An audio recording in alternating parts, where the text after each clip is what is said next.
So let's talk about the job, if you will, and how people look at jobs. What are the myths of employment versus having your own business? And I'm sure Oh, wow. there's some myths too about having your own business too, right? Oh, yeah. Sometimes they Actually, say yeah, the grass is we should greener maybe talk about both of those. That's actually very good. Yeah, the myth about, of course, the myth about the job is that you're good. I'm safe. Right. I'm okay. I got benefits. I'm looked after. I just need to ride this thing out till I'm 65 and I'll be all right. That's the myth.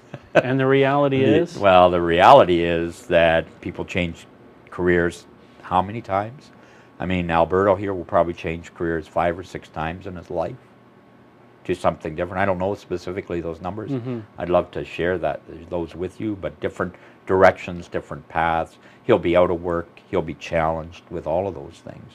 And as he gets a little older, the picture gets a little harder. In another one of our broadcasts, we talked about the challenges of the older worker and what they're up against. Right. So that's the myth, But I mean, it's sort of like you're an ostrich and you got your head in the sand a little bit. Right. And of course, the myth in business ownership is there too, because it's all easy. This just in, get to work.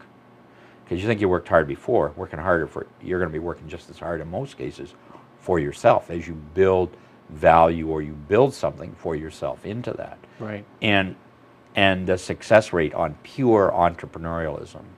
And what I mean by that is pure entrepreneurialism is where, you just start on your own. I'm going to do all the marketing. I'm going to do all the sales. I'm going to do all the accounting. Right. I'm going to do all the legal. I'm going to do all of the bookkeeping. I'm going to do whatever else it is, and I'm going to keep pace with technology. I'm going to hire all these resources. I got to get all these marketing materials together. It's a hard go with the speed and rate of change that things come at you.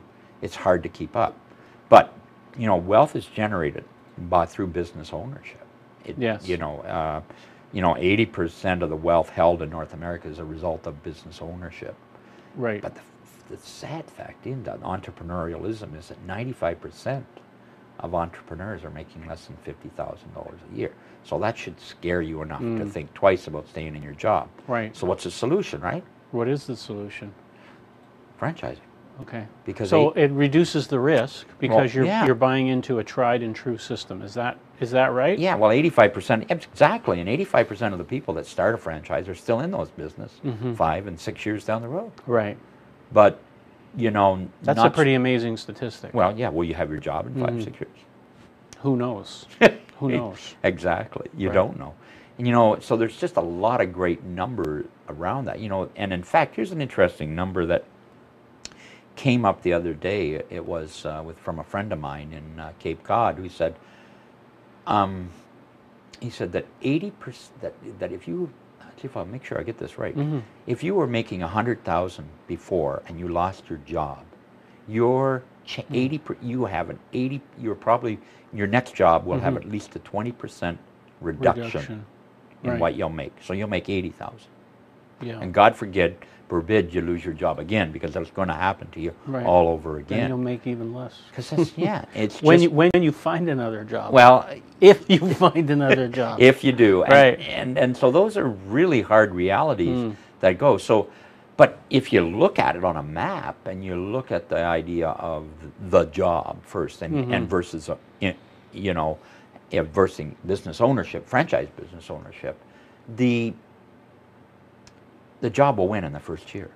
You're going to make more money, right? Sure, there's no cost, right? I mean, aside from the time that it takes to finally find a job, once you're in there, yeah, you're in. You're going to be. for some period of time Yeah. anyway, until they restructure Sure. and they close your department or something like Well, that. that'll happen, or maybe happen, or you may get lucky.